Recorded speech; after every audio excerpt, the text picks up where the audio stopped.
¿Te parece que los molinos de viento son solo ventiladores gigantes? Espera a escuchar esto.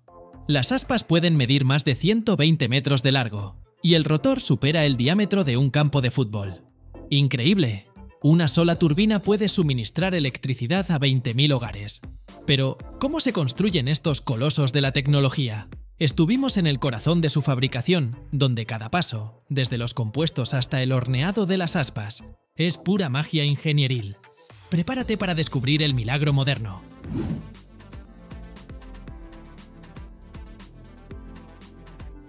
¿Por qué los molinos de viento son tan enormes? La respuesta es sencilla. Cuanto más grande es la turbina, más energía puede generar. Las aspas modernas pueden llegar a medir 120 metros y el rotor puede alcanzar diámetros de más de 220 metros. Esto maximiza el área de captación, permitiendo recolectar más viento incluso con velocidades bajas. Por ejemplo, una sola turbina en un parque eólico puede generar hasta 15 megavatios de potencia, suficiente para abastecer a 20.000 hogares.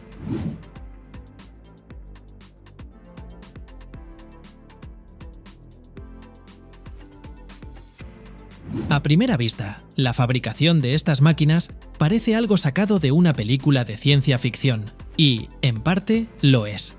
Visité la fábrica de General Electric Renewable Energy, y fue como entrar en un taller del futuro. El material principal de las aspas es el compuesto de fibra de vidrio y carbono. ¿Por qué estos materiales? Porque son ligeros y resistentes, pero su fabricación es todo un ritual. La fibra de vidrio se produce combinando filamentos de vidrio con resinas poliméricas. Por otro lado, la fibra de carbono, más avanzada tecnológicamente, se basa en filamentos de carbono puro.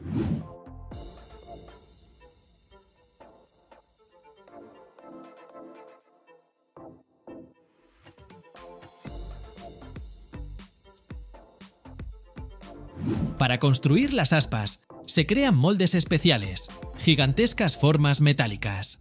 Todo comienza con un modelado por computadora. Los ingenieros usan programas de diseño asistido para generar un modelo tridimensional del aspa, considerando factores aerodinámicos, mecánicos y climáticos. Estos moldes suelen fabricarse con aluminio, acero y compuestos. Para turbinas grandes, se prefieren moldes metálicos por su capacidad de resistir altas temperaturas y presión durante la fabricación. Grandes bloques de metal son cortados, pulidos y mecanizados con precisión milimétrica en máquinas Computer Numerical Control. Luego, el metal se calienta y enfría para aumentar su durabilidad.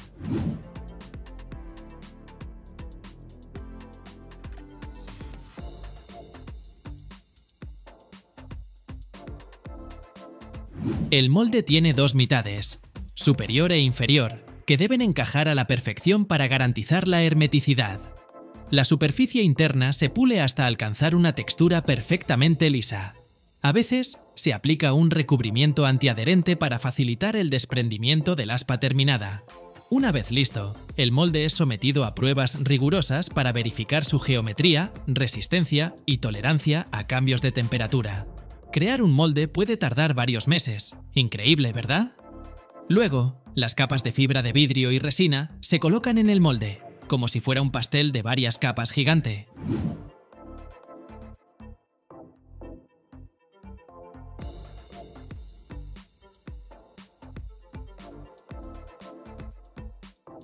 Y después, las aspas se hornean.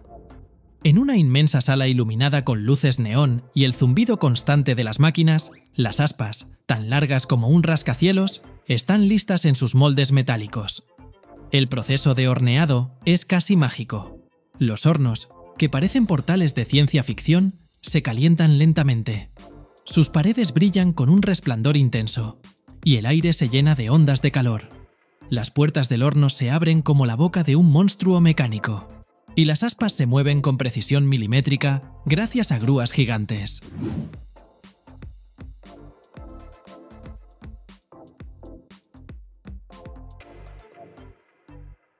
Durante el horneado, los materiales compuestos se transforman. Es como ver cómo la masa de pan se convierte en un bollo, pero en lugar del aroma del pan, percibes un olor químico de resinas calientes.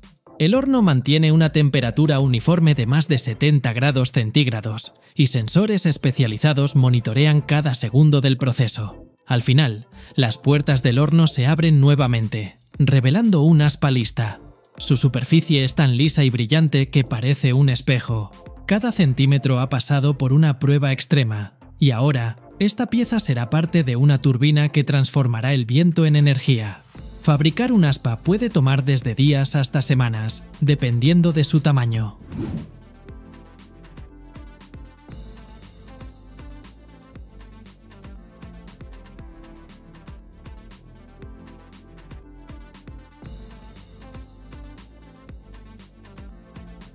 Con aspas que superan los 100 metros, transportarlas en un camión convencional es imposible. Se necesitan plataformas especiales con ruedas direccionables que permiten maniobrar en curvas cerradas. A veces, incluso se deben modificar carreteras. Por ejemplo, en los Estados Unidos, para transportar aspas a un parque eólico en la costa este, tuvieron que desmontar varios puentes temporalmente. La instalación de una turbina es impresionante. Grandes grúas, capaces de levantar más de 100 toneladas, se utilizan en el proceso.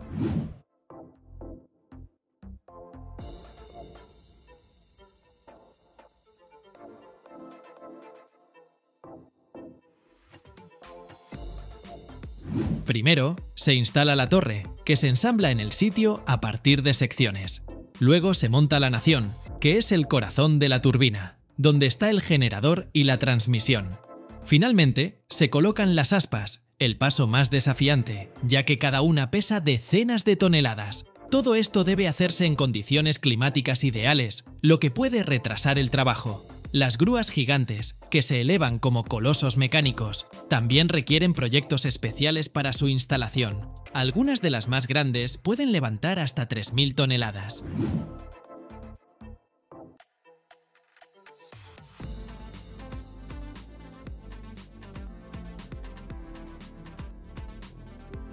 El ensamblaje comienza con la torre, cuyas secciones se conectan con pernos y se refuerzan.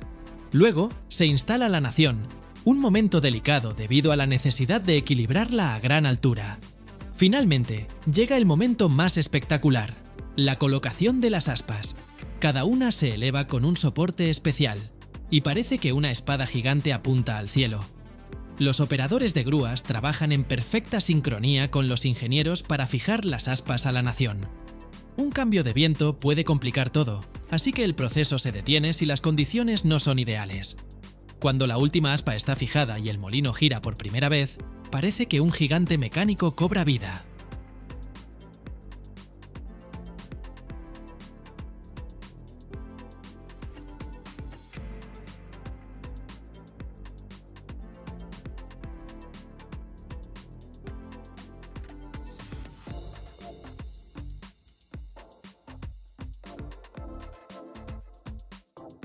¿Alguna vez has visto una fábrica tan inmensa que dentro de ella podrían formarse nubes? Bienvenido a Boeing, en la ciudad de Everett, el edificio más grande del mundo por volumen, donde nacen aviones legendarios como el famoso Jumbo Jet. Imagina, más de 13 millones de metros cúbicos de espacio, con más de 130.000 personas de todo el mundo trabajando juntas. Aquí, más de 4 millones de piezas se ensamblan para crear aviones que han cambiado la historia de la aviación. ¡Quédate con nosotros! Te mostraremos cómo nacen las leyendas del cielo. Primero, un poco de historia. Boeing no es solo una empresa aeronáutica. Es un símbolo de excelencia en ingeniería. Fundada en 1916, esta compañía creció de ser una pequeña fábrica a convertirse en el mayor fabricante de aviones del mundo. Su famoso Boeing 747, conocido como Jumbo Jet, no solo es un ícono de la aviación, sino también el sueño hecho realidad de viajar entre continentes. Curiosamente, gran parte de su producción se concentra en Seattle, estado de Washington, una región conocida por su mano de obra calificada y por su ubicación estratégica para recibir piezas de todo el mundo a través de su puerto. Cuando me enteré de que una de las fábricas de Boeing en Everett es el edificio más grande del mundo por volumen, pensé, esto tengo que verlo. ¿Y sabes qué? Es realmente impresionante. El hangar tiene más de 13.300.000 metros cúbicos. Imagina, allí cabrían fácilmente 75 campos de fútbol. La altura del edificio es tal que dentro se crea su propio microclima. Si no se controla la ventilación, pueden formarse nubes cerca del techo. Así de colosal es este lugar. Fabricar un avión es como armar un Lego gigante, pero mucho más complejo. Y costoso, claro. Cada paso en la fábrica está cuidadosamente planificado. Imagina un ala de más de 30 metros, siendo transportada desde otro continente hasta Seattle. Boeing tiene aviones especiales llamados Dreamlifter que se encargan de estos transportes. Es el maestro del suministro global. Las piezas llegan de todas partes del mundo. Por ejemplo, ¿sabías que la mayor parte del fuselaje para modelos como el 737 se fabrica en Wichita, Kansas? Después, estas enormes piezas se transportan en camiones adaptados o trenes hasta Seattle. Para modelos más grandes, como el 787 Dreamliner, las secciones del fuselaje se producen en Italia y Japón. Es un enfoque realmente internacional, donde cada país se especializa en lo suyo. En la fábrica de Boeing se utilizan más de 4 millones de piezas para cada avión. Algunas partes de la sección trasera llegan desde Corea del Sur, producidas por Korea Aerospace Industries. Como mencionamos, las alas principales se fabrican en Japón, pero los mecanismos como alerones y flaps a menudo vienen de Canadá o incluso del Reino Unido. En cuanto a los motores, Boeing no los fabrica, los adquiere de socios. Estos motores generalmente se ensamblan en fábricas de Estados Unidos o Reino Unido antes de ser instalados en los aviones. Las partes para los sistemas de control y paneles de instrumentos provienen de empresas como Honeywell y Rockwell Collins. Algunos módulos electrónicos se fabrican en Alemania y Francia. Incluso los interiores de los aviones son un esfuerzo global. Los asientos pueden fabricarse en Irlanda o Italia, mientras que las cocinas provienen de Japón o Suiza. Las luces y elementos decorativos suelen producirse en China o México. Y los cables eléctricos, que son fundamentales, se fabrican en México, India y Filipinas. Empresas como Safran se encargan de integrar estos sistemas. Es como un enorme rompecabezas, donde cada pieza debe llegar a tiempo para que la producción no se detenga. Quizá te preguntes, ¿por qué no fabrican todo en un solo lugar? La respuesta es simple. Sería ineficiente. Boeing selecciona los mejores fabricantes de cada componente, garantizando calidad y reduciendo costos, además de crear empleos en todo el mundo. El fuselaje, las alas y el tren de aterrizaje se ensamblan en líneas separadas. Es como un taller mecánico, pero en una escala gigantesca. Lo más fascinante es ver cómo las enormes piezas comienzan a unirse. Gigantescos robots, grúas y cientos de personas trabajan en sincronía para que cada tornillo y remache queden perfectamente ajustados. Antes de que un avión vuele por primera vez, se somete a rigurosas pruebas. Cada etapa, desde la aerodinámica hasta la electrónica, se supervisa en pantallas gigantes. Lo interesante es que Boeing emplea a más de 130.000 personas en todo el mundo, miles de las cuales trabajan directamente en Seattle. Hay ingenieros, técnicos, diseñadores y operarios que ensamblan piezas a mano. Algo que me sorprendió. La edad promedio de los trabajadores es poco más de 40 años. Pero también hay quienes han pasado toda su vida trabajando aquí, transmitiendo su experiencia a las nuevas generaciones para garantizar la calidad de los aviones. El Boeing 747 es especial. Se le conoce como la reina de los cielos. Fue el primer avión de pasajeros con una estructura de 2 pisos, capaz de transportar a más de 600 pasajeros. Fabricar uno de estos gigantes toma entre 3 y 6 meses, casi como construir una pequeña ciudad. Pero el resultado vale la pena. Por cierto, estos aviones todavía están en uso, aunque el primero voló en 1970. El avión terminado se pinta con colores ligeros para no sobrecargar su estructura. La pintura puede agregar entre 200 y 500 kilogramos al peso del avión. El proceso de pintura se realiza en una cámara sellada del tamaño de un gimnasio. equipada con un sistema de control climático de alta precisión. La temperatura, la humedad y la velocidad del aire se regulan cuidadosamente para garantizar una aplicación perfecta. Estas cámaras cuentan con potentes sistemas de ventilación que filtran los vapores tóxicos, haciendo el proceso seguro para los trabajadores y el medio ambiente. Antes de pintar, el avión se limpia minuciosamente. La superficie debe estar completamente libre de polvo, aceite o cualquier otra impureza. Este paso incluye solventes especiales y compuestos químicos. Si se trata de un repintado, el fuselaje se lija para eliminar la pintura anterior o darle la textura adecuada para que la nueva capa se adhiera mejor.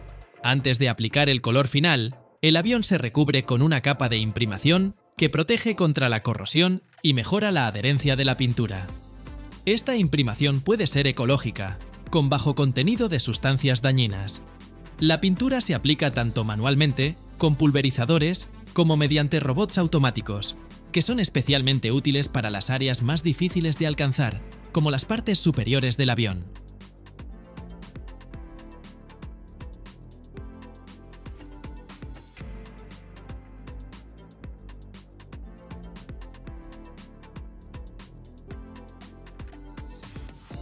¿Alguna vez te has preguntado cómo unos ingredientes tan sencillos se convierten en una leyenda culinaria?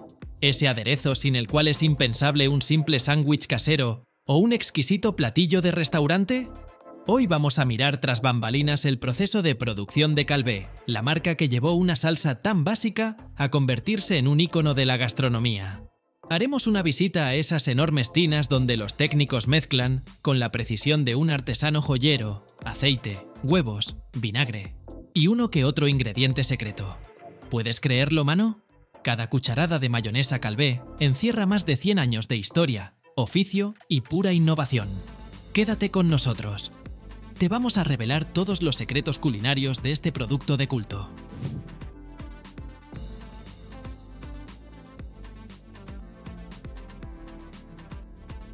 Empecemos con un poquito de historia. La marca Calvé nació a finales del siglo XIX en los Países Bajos. Su origen se remonta al año 1884, en la ciudad de Delft. Al principio solo era una fábrica de aceite que se hizo famosa en toda Europa. Pero el verdadero boom llegó cuando Calvé decidió crear su mayonesa. Su receta fue tan exitosa que empezó a llamarse la mayonesa para sibaritas. Su textura y sabor cautivaron tan rápido a los europeos que el nombre Calvé se volvió sinónimo de salsa de calidad. Por cierto, el nombre Calvé proviene del apellido de uno de sus fundadores. Con el tiempo, la marca se convirtió en un referente gastronómico en muchos países. Después de la Segunda Guerra Mundial, Calvé se expandió con ideas innovadoras, incluyendo las botellas comprimibles para mayonesa, toda una revolución en la cocina. Hoy esta mayonesa se elabora en plantas ultramodernas, pero la receta sigue fiel a sus tradiciones. Actualmente, la mayonesa Calvé se vende en más de 50 países. ¿Te imaginas? Cada año se producen más de 200 millones de frascos. Sus mayores fans están en los Países Bajos, Rusia y Francia.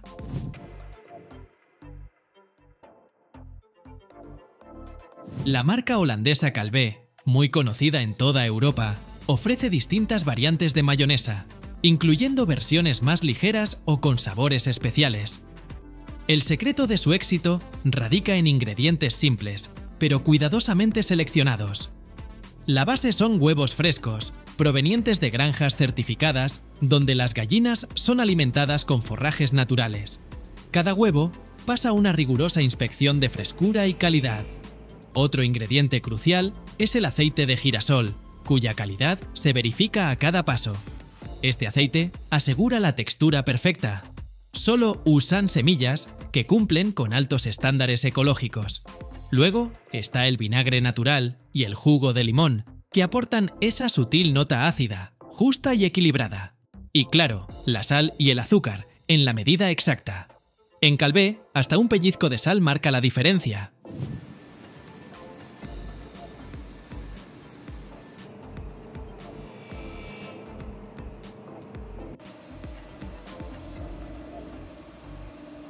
En los Países Bajos, Calvé es parte del día a día. Es realmente un producto de culto.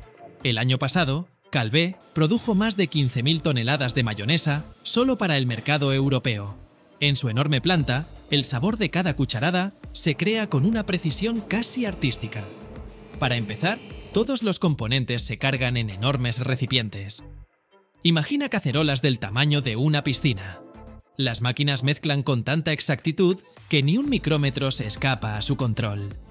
Hace 2 años, Calvé recibió un premio por ser una de las marcas más reconocidas en Europa. Increíble, ¿no?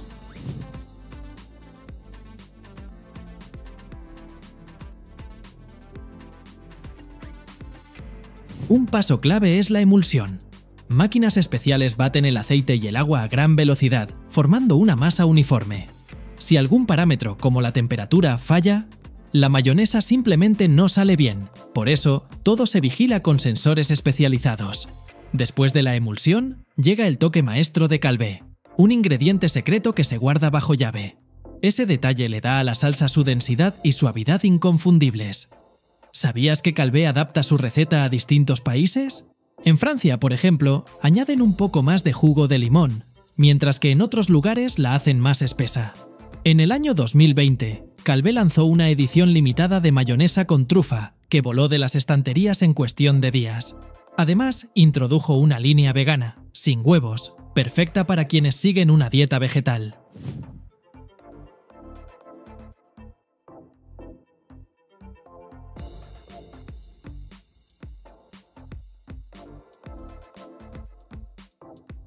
El envasado es el acto final, el momento cúlmine.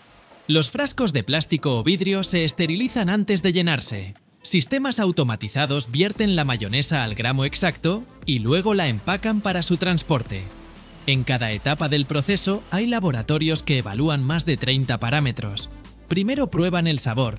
Sí, hay gente que prueba mayonesa todos los días. Menudo trabajo. Luego el color, que debe ser cremoso y parejo.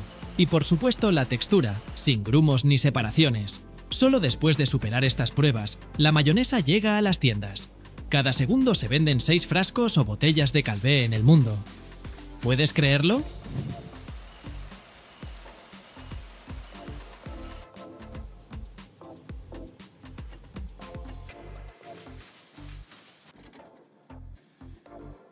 Calvé trabaja duro para disminuir su impacto en el planeta.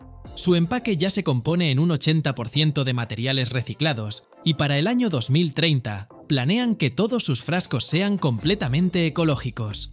En una ocasión, los investigadores pusieron a prueba la resistencia del envase de Calvé arrojándolo desde una altura de 5 metros. La botella aguantó y la mayonesa quedó intacta.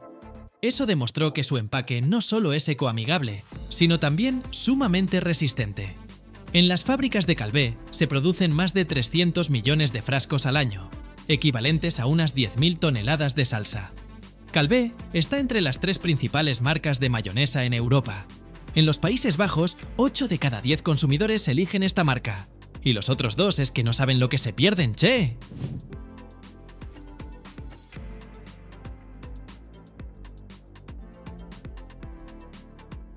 La presencia de Calvé en redes sociales es impresionante. Uno de sus videos, mostrando la textura perfecta de la mayonesa, superó los 2 millones de reproducciones en TikTok. Si algún día visitas los Países Bajos, no te sorprendas si sirven papas fritas con mayonesa Calvé en vez de ketchup. Para los holandeses, esta salsa es parte fundamental de su cultura gastronómica. Además de su famosa mayonesa, Calvé elabora otros aderezos, así como mantequilla de maní, sopas y cacahuates con especias. En Europa, el desarrollo de la cultura culinaria y los estándares alimentarios es tarea de la Asociación Europea de Gastronomía. Esta entidad promueve la calidad gastronómica y apoya a marcas que cumplen con exigentes criterios. La AEG entrega certificados de calidad solo a aquellos productos que demuestran seguridad, respeto al medio ambiente, sabor estable, calidad constante e innovación. Obtener su sello es un reconocimiento internacional que confirma que el producto cumple los más altos estándares gastronómicos. Calvé es una de las pocas marcas de mayonesa que cuenta con esta distinción. El sabor que disfrutas es el resultado de más de 100 años de maestría. La próxima vez que abras un frasco de Calvé, recuerda que detrás hay una gran historia, tecnología de punta y un auténtico amor por la buena cocina. Increíble, ¿verdad?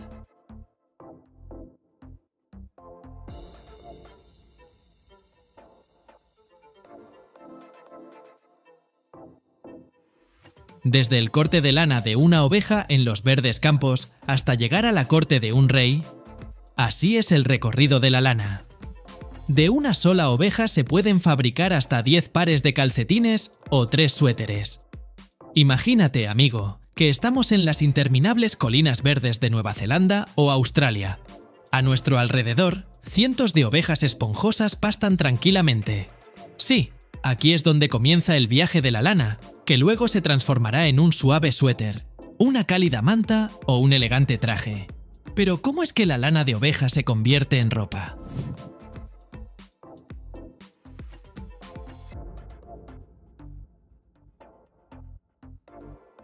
Australia es el líder mundial en la producción de lana, suministrando más del 25% del volumen global.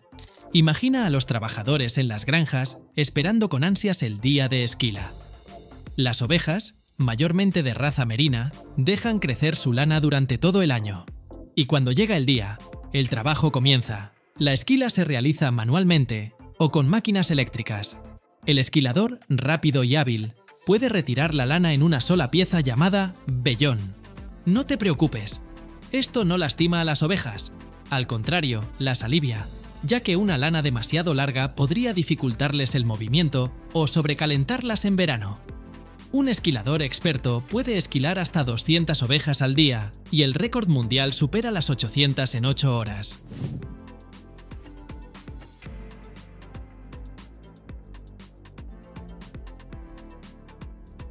De una oveja se pueden obtener de 2 a 8 kilogramos de lana al año. La lana es un material completamente ecológico, que se descompone en el suelo en pocos años.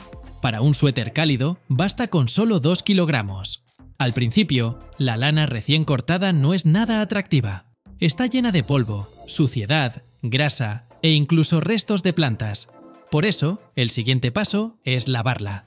Grandes tambores o máquinas especiales la limpian con agua caliente y detergentes, eliminando el lanolina, una grasa natural que las ovejas producen para proteger su lana. Por cierto, la lanolina no se desperdicia, se recolecta y se usa en cosméticos como cremas para manos o bálsamos labiales. Para producir 1 kilogramo de lanolina, se necesitan aproximadamente 5 toneladas de lana.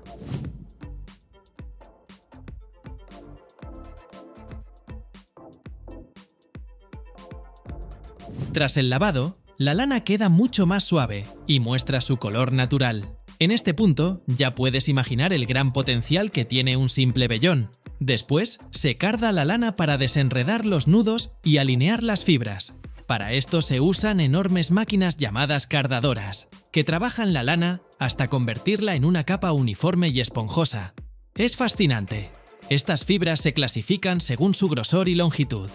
Las más finas se usan para trajes elegantes, mientras que las más gruesas se destinan a mantas o alfombras. La lana merina es la más fina del mundo, con fibras de solo 16 micrones de grosor.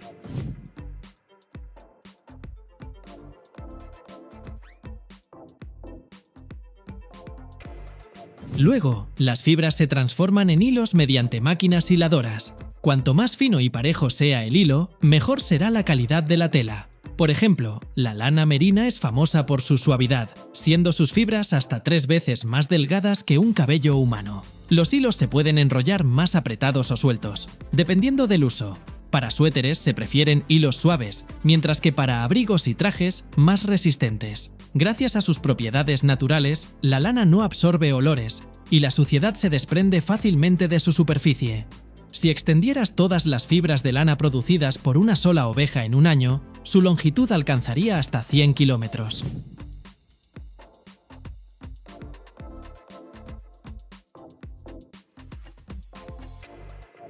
La lana se tiñe en grandes depósitos que parecen enormes teteras.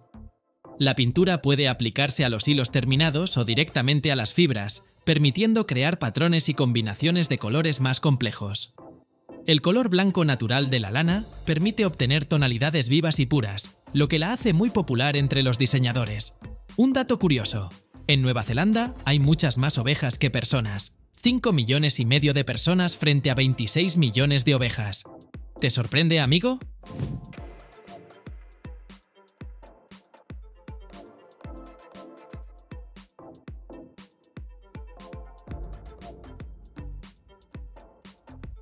Después, los hilos se convierten en tela. En telares, miles de hilos se entrelazan para formar un tejido uniforme. Es como algo salido de cuentos infantiles o películas, una especie de magia en una tarde de invierno. Los diferentes tipos de tejido permiten obtener telas con texturas variadas. Por ejemplo, para suéteres cálidos se usa un tejido suelto, mientras que para trajes, uno más apretado. Las telas terminadas pueden recibir tratamientos especiales para impermeabilizarlas o evitar que se encojan tras el lavado.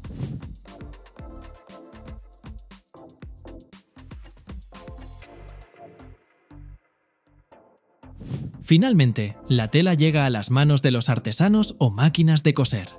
Se corta según patrones y se convierte en ropa lista para usar: suéteres suaves, abrigos, bufandas. Todo pasa por un estricto control de calidad antes de llegar a las tiendas. Además de ropa, la lana se utiliza para mantas, alfombras y hasta materiales de aislamiento en construcción. Hay más de 1.000 millones de ovejas en el mundo y la mayoría se crían por su lana. China no solo es el segundo mayor productor, sino también el principal consumidor de lana. Así, de una simple oveja obtenemos ropa cálida y cómoda.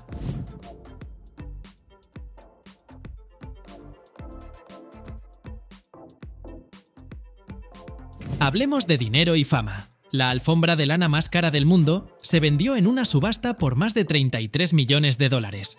En la Europa medieval, la lana era tan valiosa que se usaba como moneda. En el año 2015, en Nueva Zelanda, se encontró a Shrek, una oveja que había estado escondida en las montañas durante 6 años. Su vellón pesaba más de 40 kilos, suficiente para hacer 20 suéteres. La esquila fue transmitida por televisión. En 2020, en Australia, esquilaron a otra oveja que había evitado la esquila durante años. Su vellón pesaba 41 kilos con 100 gramos, estableciendo un récord mundial. Por cierto, el trono del Parlamento inglés se coloca sobre un saco de lana para simbolizar la importancia de esta industria en la economía del país.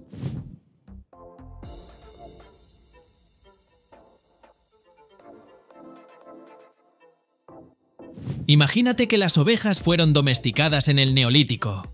Al principio se criaban por su carne, pero pronto se descubrió que la lana era un material invaluable para fabricar ropa. Los restos más antiguos de ropa de lana se encontraron en Irak, datando de 3000 años antes de Cristo. En aquel entonces, esta tela era considerada un lujo. Las ovejas y su lana eran tan importantes que fueron llevadas a América junto con los primeros colonos europeos.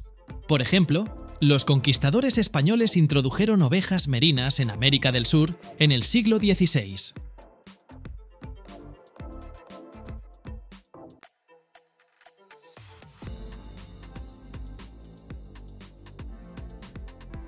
Los granjeros chinos están revelando secretos que el mundo entero había callado.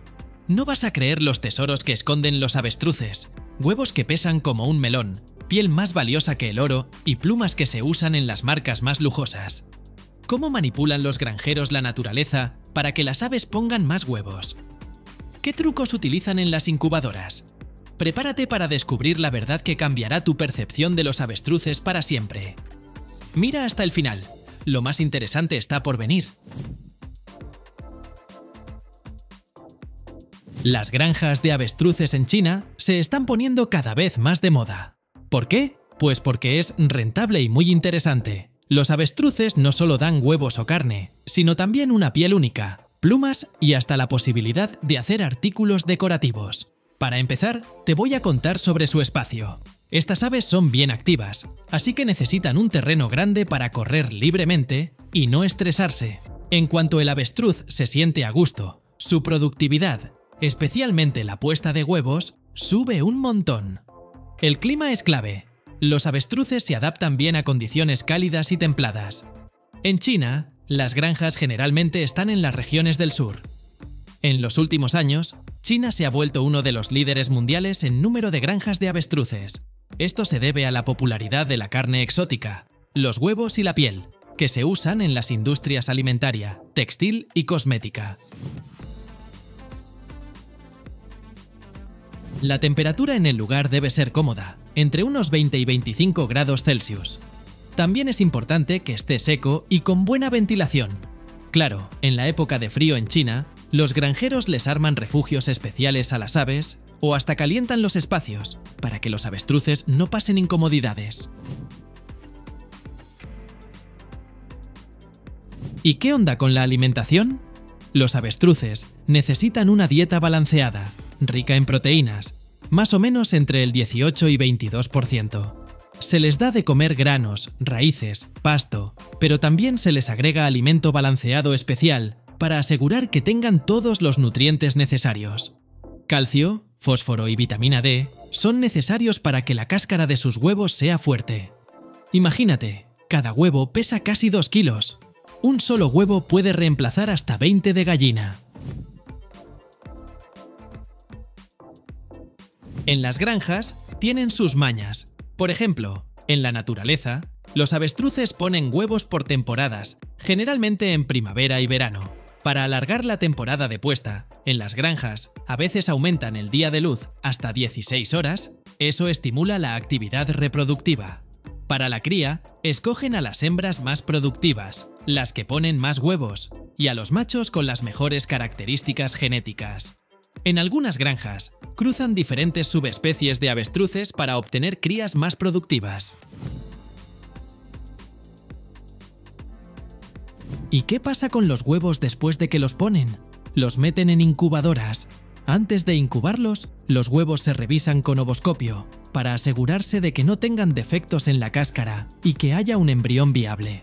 En la incubadora, la temperatura debe ser constante, unos 36 o 36,5 grados Celsius. Una temperatura demasiado alta o baja puede dañar al embrión y bajar el porcentaje de eclosión. Durante los primeros días de incubación, la humedad se mantiene en unos 25%. Además, los huevos de avestruz necesitan buena ventilación. Las incubadoras deben tener un sistema de ventilación chido. El nivel de oxígeno debe ser suficiente y la concentración de dióxido de carbono no debe pasar del 0,5%. Los huevos se colocan de forma horizontal o con una pequeña inclinación. Cada huevo se gira regularmente, de 4 a 6 veces al día, para calentarlos parejo y evitar que el embrión se pegue a la cáscara. El tiempo estándar de incubación de los huevos de avestruz es de 39 a 42 días. El periodo puede variar un poco según las condiciones de incubación, la raza y la salud de los papás. 2 o 3 días antes de que nazcan, se deja de girar los huevos y se sube la humedad al 70%, para que los pollitos puedan salir más fácil. Por lo general, los pollitos rompen la cáscara solos. El proceso puede tardar hasta 24 horas. La gente solo se mete en casos extremos. Una vez que los pollitos se secan, se les pasa a criadoras calentitas con una temperatura de unos 35 grados, para que se sientan como en la naturaleza. Los avestruces son de larga vida. Pueden vivir de 50 a 70 años y la mitad de ese tiempo siguen siendo productivos. Su carne también es un producto único. Es rica en proteínas, pero casi no tiene grasa ni colesterol. Su sabor suave se parece al de la ternera y es popular en países donde la gente se cuida. Los huevos de avestruz pesan hasta 2 kilos y son muy nutritivos. Un huevo puede reemplazar como 20 de gallina. Además de usarlos en la cocina, también tienen valor decorativo. La cáscara resistente, de hasta 3 milímetros de grosor, es un material excelente para los artistas. Hacen en ella diseños, tallados, pinturas y luego crean souvenirs, lámparas decorativas y hasta adornos para instrumentos musicales. Imagínate una lámpara hecha con un huevo de avestruz. No es solo un objeto, es una obra de arte. Y en África, las cáscaras se usan hasta para almacenar agua. Son tan resistentes que funcionan como botellas naturales. Y por último, las plumas. Son ligeras, suaves y elásticas. Se usan para hacer adornos, disfraces teatrales y hasta plumeros. Seguro has visto abanicos o trajes para burlesque y cabaret. Todo eso a menudo se hace con plumas de avestruz. Adornos decorativos, tocados, decoraciones para el escenario, hay un montón de opciones. La piel de avestruz es un verdadero tesoro. Se considera un material muy de élite. Su singularidad es que tiene un patrón único. Esas protuberancias características que vienen de los poros donde estaba la pluma. Además, la piel de avestruz es resistente y duradera, y se tiñe fácilmente en diferentes colores, manteniendo su textura, y es ideal para marcas mundiales como Hermès y Prada. También se usa para tapizar muebles y interiores de carros de lujo, y a veces hasta para tapizar tronos u otros elementos decorativos. Los avestruces son criaturas increíbles que nos sorprenden cada día con su singularidad. Solo piensa, hoy viste cómo viven y se reproducen las aves más grandes, que además no pueden volar. Y no lo dudes, hasta desde lejos te vieron, porque los avestruces tienen una vista muy aguda, que alcanza más de 3 kilómetros. Eso les ayudaba antes a evitar peligros a tiempo, pero ahora, gracias a las personas y a las granjas, todo de lo que estas aves tienen que preocuparse es de robar más comida del plato del vecino. Espero que este pequeño viaje al mundo de los avestruces te haya parecido interesante, y te agradezco mucho, amigo, que hayas estado hoy conmigo y escuchado la historia de estas maravillosas criaturas gigantes.